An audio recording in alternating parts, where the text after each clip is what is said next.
Okay.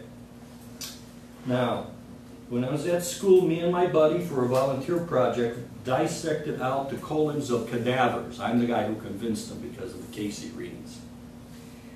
We dissected out cadavers. We were looking to see how impacted or how big the colon, also called the large intestine, was. Normal size should be 2 1/4 inches. We didn't find one under 3 inches. And the biggest one we found was 12 1/2 inches in diameter. Now people say it can't be, so Jim's going to pass this around. We'll give you an example of a guy who was schizophrenic. He's seen a doctor every week. The doctor thought he was just fat and crazy. And you can see the size of that guy's colon, and that's 1/3 of his colon taken out. Now, after you're done, I'm going to show it on the camera to Josh, okay?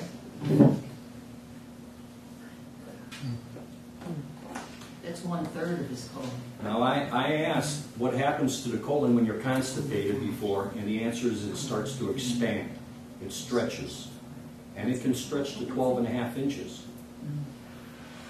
There can be so much impaction in the colon that I've had patients in 1 week lose 15 pounds by cracking it out. Now, some people say, well, I go really good. I go once a day or once every 2 days. I go really good. But the problem is one meal, the second meal, third meal is compacting the colon against the wall, and the wall is not able to absorb the water or do what it usually does, and it starts getting sick, the cells of the large intestine. And when that happens, you're a good candidate for colon cancer, which is rapidly becoming the #1 killing cancer in the United States. Now, if body cleansing was such nonsense, like a lot of the MDs say, but a lot of the medical doctors would want to do that. They would want to prescribe vitamins and minerals and clean out the body, but they can't because they're under the thumb of the AMA and the pharmaceutical companies. And if you don't prescribe enough drugs, there's a rep coming from the pharmaceutical company wanting to know why. And no medical doctor, a lot of them are good guys and I'm friends with them, but they don't want their license taken away from them. They don't want to end up, with any review from any medical board. They don't want that, and I can understand why they don't want that. So, in the 1800s, cancer, 1 out of 25 people got cancer. Now 1 out of 2. So where's this war on cancer? What really ticks me off is the walk for breast cancer or the run for breast cancer. You know why? Because none of that money goes for the research to cure cancer. It all goes to the same 3 players, pharmaceutical companies, and they're not interested in the cure. They're interested in various treatments. Can you see this, Josh? Yep. Should I come closer? No. It doesn't frighten you, does it, Josh? Does this frighten you, Josh? Because of your eating habits? You got it? Yes. Okay. Now that's pretty amazing, isn't it? Mm-hmm. See? Schizophrenic? Maybe. Or maybe, like my patient Pete, right? Too many toxins circulating in the bloodstream. Okay? Now, if you have psoriasis or eczema, Edgar Casey says it's a thinning of the wall of the distal small intestine, right by that valve I was saying, the ileocecal valve, because the fecal matter, June, comes back over the valve and sits there and burns the small intestine. And there's lymphatic channels, lymph vessels connected to that point, and the poisons try to find their way out of the body through the skin. And that's what causes psoriasis and eczema, according to Edgar Casey, but there's a lot of evidence of that. Dr. Pagano, who's a chiropractor and a famous doctor, he dedicates most of his practice to curing, I can't say the word cure, treating, helping psoriasis and eczema. So if you know anybody who has that, take a look at the book by Dr. Pagano, P-A-G-A-N-O. Now, a lot of people come to me for weight loss programs. Sometimes they fly in from all over the United States, sometimes other countries. My only regret is I can't charge them more. And weight loss and cleaning the body go hand in hand. A lot of times you can lose 10 pounds, 15 pounds just by cleaning out the colon. Then they go, oh, your weight loss program is really working. And I'm thinking, I'm not even on my weight loss program yet. Got something else for that. Now, okay. What is the single most important commodity in the world that the corporations are going after now? The single most important commodity. You look like you know. Is it Chris? Christy. Christy. Single most, not sure. What's the most valuable thing? Water. Gold. Correct. Oh. Water. Not gold. It's water. Big companies are trying to privatize water filtration plants. Here we have Nestle's. They went to Wisconsin. They tried to privatize the plant to take it over. The people got angry. They got a court order against them, kicked them out of Wisconsin. Then I think they went to Michigan. Same thing happened. People got angry. They tried to take over the water filtration plant, privatize it like they're privatizing the prisons. Privatizing, for those who don't know, means taking it over and, you know, they own it. And the people got an injunction against them to kick them out, but the next day they had an appeal because they learned from their mistakes. And why do they want the water? Joel? We need water for everything. Well, why do they want to privatize? If you have control over water, then Yeah. I mean, it's a resource that's dwindling. So everyone's going to need the water, so they profit from. They're shipping the water out to third world countries. They're shipping it to Africa and various other parts of the world. In Africa, a bottle of Coke this big, bottle of water this big, the bottle of water costs more than the bottle of Coke. But what's important, they're sucking out, let's say, 150 million gallons, I believe, a day from our fresh water supply. If you ship that overseas, before you couldn't, because it's too expensive. The weight is too expensive. But now, they ship it overseas, the Africans are drinking it, they're paying big bucks for it, and when they pee into their toilets or into the soil, it goes into their water table. It doesn't come back into our water table. So our Great Lakes go down, down, down, down, because it's not coming back into the water table. And people say, oh, but there's plenty of rain. Well, that rain comes from the surrounding area. So water is the next big thing that the corporations are trying to take from the people. They privatized the water supply, I think it was,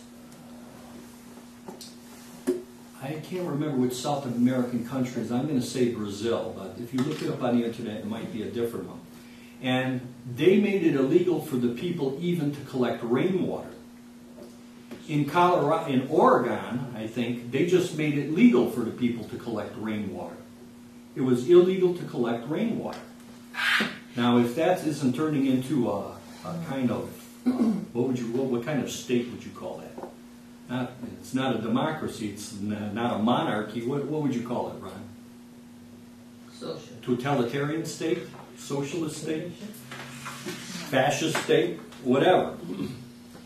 I have land in Colorado, which I thought I was going to retire to, but now we'll see. It's illegal for you to put a turbine engine in the river to have the motion of the water produce electricity. It's against the law there to do that. And also in Colorado, it was illegal to collect rainwater. Once they take over all your water, we're all dead men and dead women because we need water. The single most important thing to clean the body out with is water. Well, what kind of water? Is it mineral water? Is it like, what's that, mountain, what's the name of the company that makes the water? Mountain Spring. Is it Mountain Springs with their ice mountain water or whatever? They were involved in a big, I think it was them.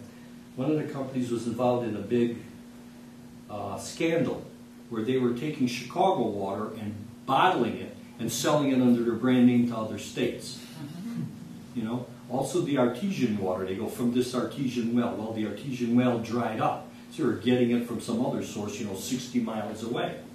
So water is an important commodity, and if you're going to drink water, what kind of water should you drink? Alcohol. You. Is it Anna? Oh, Oh, what? yes. I thought you were pointing at me. No. Is your name Anna?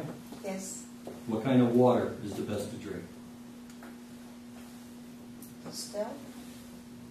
Go Distilled? on. Go on.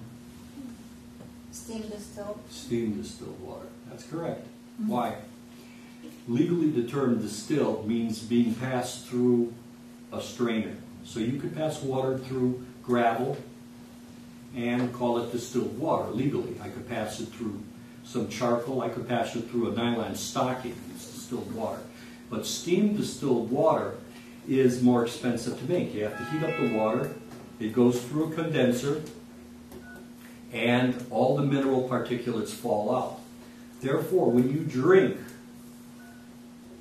steam distilled water, after a while, if you drink tap water, you'll taste the fluorine in it and the chlorine in it. And the true taste of water is sweet and slightly acidic, which is good for what it does in the body. So if you're going to drink water, try drinking steam distilled water. You can buy it from the jewel store. It's under the Hinckley Schmidt label. You'll have to read the small print on that. Now, who's ever heard of prana? One prana? Two pranas? Prana? Prana? He gives me a nod like he's at an auction or something. No. And what is prana? Prana basically is the electrical energy that surrounds oxygen. So, if you pour water from cup to cup to cup to cup, you're aerating it and you're getting the oxygen.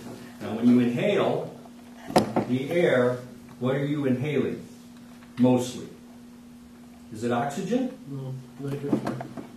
Who mumbled that? Nitrogen. Exactly. 80% nitrogen. So when you inhale the air, you're inhaling nitrogen. Well, what do your red blood cells, the hemoglobin, what does it bond to? Brian? Oxygen. Oxygen. So if you're walking through a forest, what are you getting a greater percentage of? Brian? Oxygen. Why? Because the trees exhale oxygen. Exactly.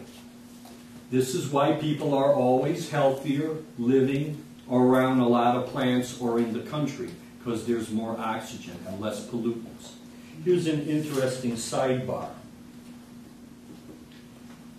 There's dust in the air, isn't there? What is the dust made of? Dead skin cell. 90% is made of dead skin cells.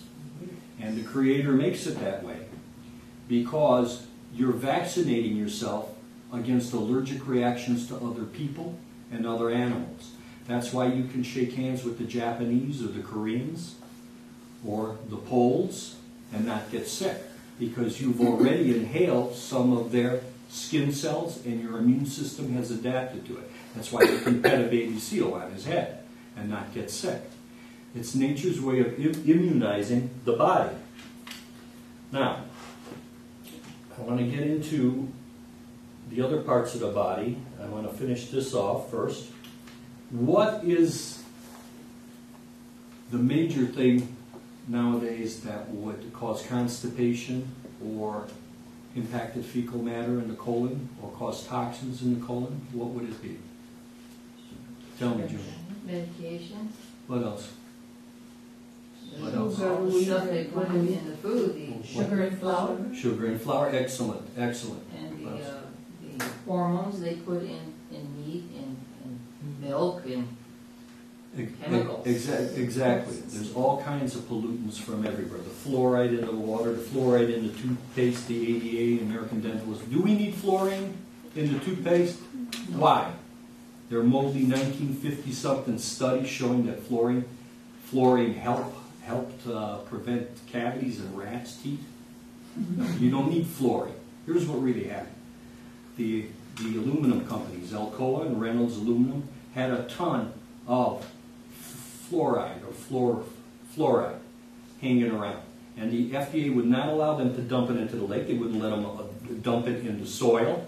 So they came up with this idea. They produced a study that says it's good for the teeth. Then they sold it to the American Dental Association in one state. Some of the dentists had stock and rentals in Alcoa.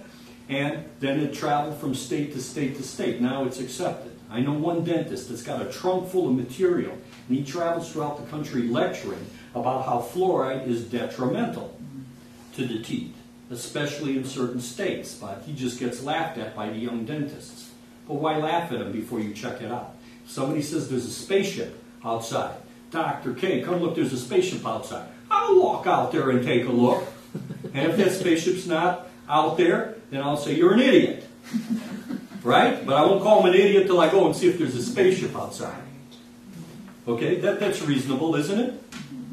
So, what did Casey say about fluoride and putting it into water?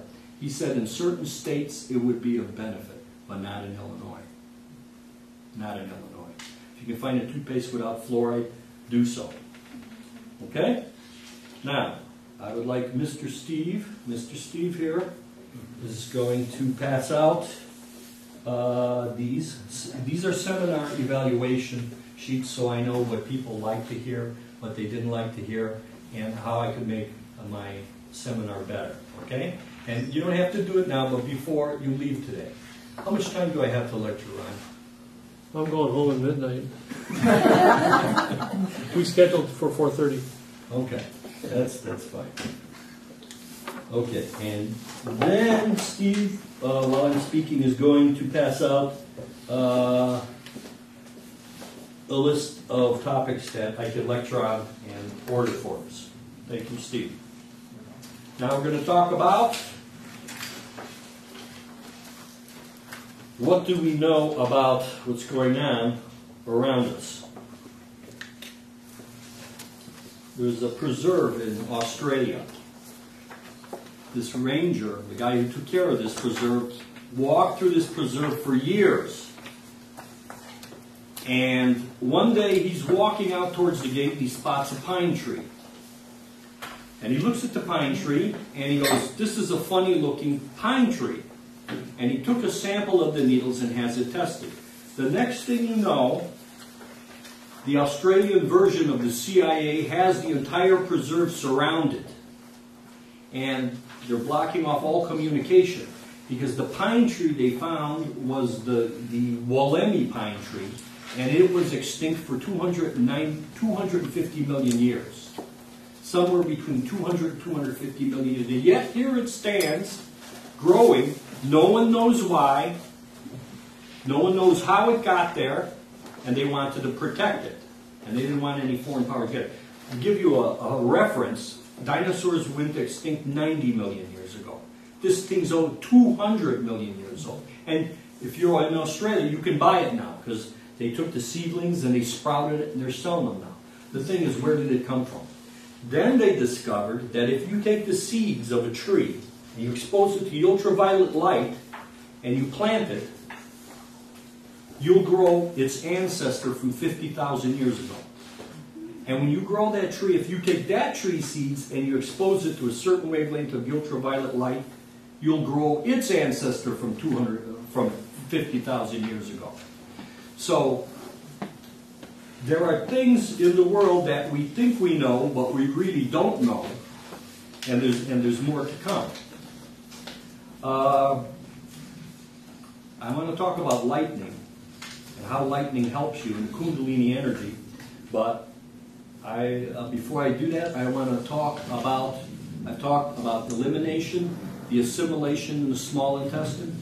And the best thing for the small intestine to assimilate would be a concentrated food source, something that has living enzymes in it, something that is natural, and that would be, June? Probably your B21 superfood. Thank you for that, June. Juice. Juice, oh, well that's Juice, second. Juicing. There's no single better thing you can do for yourself, I'm telling you, and I've been in business for a quarter of a century, than juice. Everybody wants to buy the noni. Why would you buy the noni? Oh, it has antioxidants in it and it's got this. Yeah, but it had more when it was picked off the tree and when you first made juice with it. And it's got less once it's pasteurized per government dictate. And it's had more since then. It's been sitting on the shelf being exposed to hot, cold, and light. So what's better? For me, 16-ounce glass of noni or 16 ounce of apple juice? Apple juice. Did you ever cut an apple in half and look at it? And what happens to the apple? It turns brown, right? It turns brown quick, right? Why? Because it's oxidizing. It's oxidizing, okay? It's pulling things. Just like rust, right? Ferrous oxide. If the apple's in your body, it'll pull things out. That's why Edgar Casey says the apple diet. Eat nothing but apples in small doses of olive oil, or olive oil at the end of the fourth day, and water will cleanse all toxins from any system. However, there's some toxins now he didn't have to reckon with. Most of them are long-chain chemicals manufactured by the drug company. If you don't have a juicer, buy a juicer. I recommend that anybody who has the ability to watch Netflix, or if you can't watch Netflix, get a hold of the DVD called Fat, Sick, and Nearly Dead by John Clay. He has an incurable disease, and he's a millionaire. And he decides he's going to come from Australia to the United States, start off in New York, go all the way to California, stopping at farm roadside stands, and juicing his way across the United States. It's truly amazing. I forget the name of his condition. It was an incurable condition. And he cured himself with juicing, and he met a trucker near the end of his journey who had the same disease, and he told the trucker, if you need help, call me. When he went back to Australia, the trucker called him up. I need help. So he flew back. He put him on a juicing program. To tell you the truth, I didn't think the trucker was going to do anything. That trucker was about 400 pounds. And he did. And he lost all the weight, and John lost all the weight, and they both cured themselves of their incurable conditions. Now, the two main things to clean out in your body, colon and liver. Colon and liver. Liquid poisons stored in the liver. Solid poisons stored in the colon. Which is easier to clean out? The liver. Two ways to clean it out. One way is more effective than the other way. And my way, I've been cleaning out livers. I've got guys with hepatitis C, hepatitis B, various liver and gallbladder conditions. And I clean it out with something I make. All the products I've been making myself for 20-something years. Now I've got a chemist who makes it for me. And I have to yell at him sometimes because I'm more picky. And I use a combination of phosphoric acid and B vitamins mixed in apple juice. And the phosphoric acid protects the apple juice, the pectin in the apple juice, which is going to go to your bloodstream, go to your liver, start softening any hard mineral deposits, sucking out toxins, and at the end of 4 days, you take half a glass or 3/4 glass of pure olive oil, cold pressed, cold processed, and all the stones will come out. Now I'm going to tell you about, we're going to talk to June. June had an incurable liver condition 21 years ago. And she came to see me for it, and we took care of that condition. So she volunteered to work for me, which I refused. And then she volunteered again, kept volunteering, and I kept refusing. And then I let her work 1 day a week, and then 2 days, and then 6 days, and now 21 years. And I've been thinking about giving you a raise, maybe. You should give her a day off after 21 years. Maybe. We'll discuss that later. Can you tell your story, June? Oh, yes. Come right up here and tell your story. And it's a true story. It wasn't 21 years ago, it was like 18 years. Oh, excuse And me. I was already working for him. Excuse me, I'm getting... And I broke out in some welts all over my body, itchy, like gigantic mosquito bites. Just drove me crazy. So I was working for him, and he told me, it's your liver. But I went to the dermatologist before I got to the office. No, you went to the internal medicine specialist. No, I went to Oh, you the went to the internal? dermatologist. Okay. And it's my story here. He gave me 2 topical ointments and 1 medicine to take And I'm thinking, okay, so I leave his office and I come back to Roach's office, and I showed it to him, and he says, it's the shotgun treatment. He doesn't know what you have. They don't know what you have. This is a dermatologist. He's been a dermatologist for a very long time. And I'm itching like crazy, you know. He didn't touch my body. You know, he had the nurse there, and they just walked around me like, God forbid he should touch me, you know. So I get back, and he said it was the shotgun treatment. So I didn't use any of it. First of all, how could you use 2 different topical ointments at one time, you know? And so he said, you've got to do the liver flush, you know. So I did the liver flush and many other things that he told me to do. And I don't know, well, in a couple weeks or a week, the bumps were gone and I wasn't itching.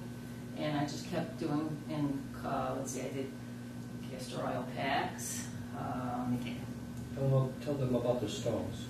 Yeah, so lots of stones came out. Sometimes they don't come out the first time that you do the liver flush. Thousands of stones.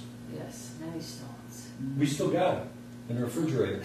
I had a collection of stones. I've had medical doctors call me up and say, you can't do that, it doesn't work. I said, I got stones.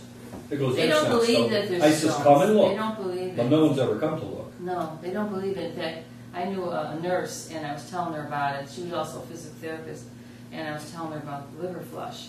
And she said, well, that sounds interesting. And I told her what to do and whatever, and I says, then the stones come out. And she says, I don't believe that. So I brought him to her. She used to live in Oak Park, where my daughter lived. And I said, this is it. These are the stones.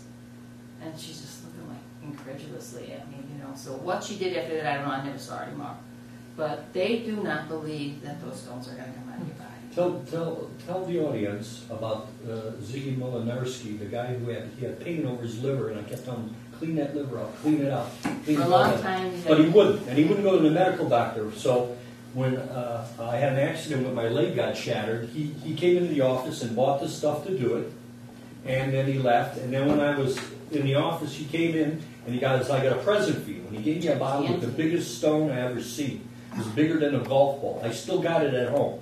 Most people think that it's going to get stuck in the gall duct, But right? it won't, because the You take a lot of olive oil. olive oil will You lubricate. forgot to mention you also, it's 3/4 of a cup of olive oil mixed with 3/4 of a cup of lemon juice that you squeeze yourself. So that's a cup and a half. That's on the fourth, at the end of the 4th day of the flush. Before you go to bed, you have to drink It that. takes Slowly you have to drink it, otherwise It's 4 days, but it's easy. Yeah, it's easy. The apple juice is delicious, you know, and then the olive oil, I don't mind. That, I always tell the patients, it's the last thing. 3/4 of a cup of olive oil, 3/4 of a cup of lemon juice is pretty hard to take, but, you know, what's my alternative, you know? Also- They say, how could you do that? Well, I could. Also, she might mention that her liver enzymes, her AST and ALT, Yeah, they all went down. was sky high, Yeah, they were skyrocketing high. Yeah. So, I And mean, it was an incurable condition. well, that's what the medical I'm not- doctor said. No known cause, no known cure. Well, in the books, it's an incurable condition with no Yeah. known treatment. But he gave me, the medical Uh-huh. doctor then gave me these big pills. I took one. I'm thinking, why am I taking this? You It was know, my active. liver has to process this. So I threw, $100, but I threw them out, and I just kept with the. And your liver liver flush. enzymes are still low today, but you do Yes. it periodically, don't you? Oh yes, the liver flush should be done at least a couple times a year for anybody. You know, so Seasonally. yeah. Maybe usually- 4 times a year. Yeah, it could be 4 times a year, but yeah, ideally 4 times a year, but for sure twice a year. And Okay. it's not that hard. It's not that hard. Okay, sit down here and make me look bad. You look healthier than me. Okay, I have a number of ex-drug addicts who have hepatitis C, where nothing can lower their viral count, and I've lowered their viral count. Sometimes one guy in particular from 1,200,000 to about 45,000, and nobody lives very long with a 1.2 million viral count. So, all this is recorded. I can demonstrate it in my office. It's not lies. It's not bull crap. It's truth. And when you clean out the body, everything functions better. You start with cleaning out the colon, because when you clean out the liver, your liver and gallbladder are going to dump those stones, and the stones can be white, yellow, green. They'll be made of a combination of olive oil, bile, and mineral deposits. And they're going to, via the hepatic duct, the common bile duct, it's going to drop the stones into the small intestine, go into the colon, and be pushed out. But if your colon's sluggish, you have to start cleaning out the colon first, getting the colon moving first, before, otherwise those stones will be reabsorbed. It's like vomiting and drinking it back down. And you don't want to do that. That wouldn't be good. Okay. I want to talk a little bit about soda. My brother drinks tons of diet soda. The problem is now the regular soda is better for you than the diet soda. The chemists have discovered, and if you look at most diet soda, it's got 3 sweeteners in it. One's, I forget the name, phenylketouronics. The other one's, I can't even pronounce it, ACEFULAME. And the third one would be something like sucralose or something like that. They've discovered how to mix 3 sweeteners together to make you thirsty. Has anybody ever drank Diet Pop and then you were thirsty a while later? And that's to drink more Diet Pop and more Diet Pop. You don't need any pop. There's nothing good in there for you. It's either got chemicals that make you thirsty and dehydrate you eventually, or it's got sugar in it, corn syrup, genetically modified corn syrup, caffeine, acid, phosphoric acid. As a matter of fact, it's possible to do a liver cleanse with a can of Coke, except for the caffeine and the sugar. Also, Coke is excellent for taking the rust off your car. If anybody knows, Ram probably knows that all right? That's true. Okay. If you're going to buy a juicer, the psychological edge is you need a juicer that's powerful, has a big opening, and is easy to clean. And the most important is easy to clean, because the psychology of the human being, being what it is, if it's not easy to clean, you're not going to use it. You're going to use it a couple of times, you'll be all enthusiastic. Dr. K has infused me to drink some juice and start getting some live enzymes into my system, and after 3 days of cleaning a juicer, I don't feel like cleaning it today. So John Clay's got a nice one from Australia. I forgot the name of it. Do you remember the name of it? If not, Jack LaLanne juicer. Or you can try the Juiceman Jr. or go to Costco. That's the cheapest, $89, maybe $99. And get into the box. Take that box apart and look at it. Does it have a big opening? You want to be there cutting stuff, putting it in? No, you don't. You want to throw the whole damn thing in there. Now, has anybody seen the NutriBullet? The NutriBullet. Have you seen that? With, what's the name of that guy? It was Wolf, David Wolf, right? He's got this super powerful cup, and you put in some broccoli, and you put in some olive oil, and you put in some grapes, and you invert it, and it vaporizes everything, 600 RPM. And, bless you, bless you, Thank you. don't make it a habit, don't make it a habit. Okay, so he blends the stuff and he drinks it, and he says, you see, this has no residue. If we use a regular juicer, juicer, it gets rid of residue. But to my mind, you don't need the fiber in there that much. You need some fiber, so you can eat raw vegetables, raw fruits, and get the raw enzymes. Because when you use a regular juicer, you're getting, it'll take what, 12 carats to make a cup? Takes 1 pound of carrots to make an 8-ounce glass. Okay, so you're getting concentrated juice from 12 carats, not a half a carat in the NutriBullet. That's why I'm not in favor of the NutriBullet. And Dr. N.W. Walker, who was the mentor of Jay the Juiceman, you've seen him on TV, Jay the Juiceman, haven't you? That's a while ago he was on TV. Okay, well, he had a kid. He was like 82 when he had his kid, so I tell you something. And he cured himself of a heart cancer. With the heart condition? Cancer is all I remember. Cured himself of cancer with juicing. Anyway, and Dr. N.W. Walker was big on juicing. Very thin doctor of science from England, which is the equivalent of a PhD here. He lived to be 113 years old. Drinking juice. Yeah, Jay the Juiceman must be in his 90s. Look at Jack LaLanne, 96. Chiropractor, Dr. Jack LaLanne. used to have the exercise program on TV. He didn't eat any meat, he didn't eat any sugar, he did a lot of juicing. Okay? So I'm pretty sure that since the average age of a medical doctor is 58, and the average age of a naturopath or a chiropractor is 82, that our professions are doing something a little smarter than their professions. Okay?